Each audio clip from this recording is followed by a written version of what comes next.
আরজিকর মামলায় ইতিমধ্যে ধৃতকে অর্থাৎ মূল অভিযুক্তকে দোষী সাব্যস্ত করা হয়েছে, ফাঁসির সাজা ঘোষণা করা হয়েছে। তারপরেও কোথাও কি ন্যায় বিচার পায়নি নির্ভয়া, এমনটা অভিযোগ তুলছিলেন নির্ভয়ার বাবা মা।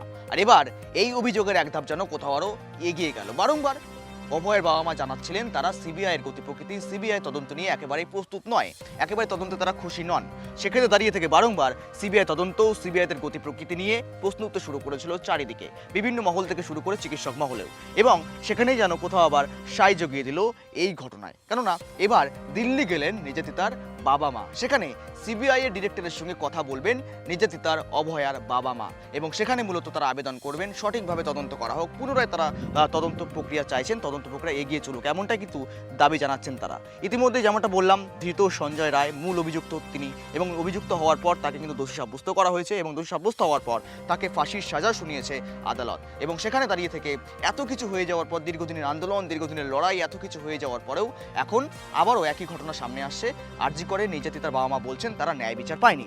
এক্ষেত্রে দাঁড়িয়ে থেকে এখন প্রশ্ন উঠতে শুরু করেছে, আদৌ কি তারা ন্যায় বিচার পায়নি, এবং আদৌ কি সিবিআইয়ের গতি প্রকৃতি নিয়ে তদন্ত উঠতে শুরু করেছে?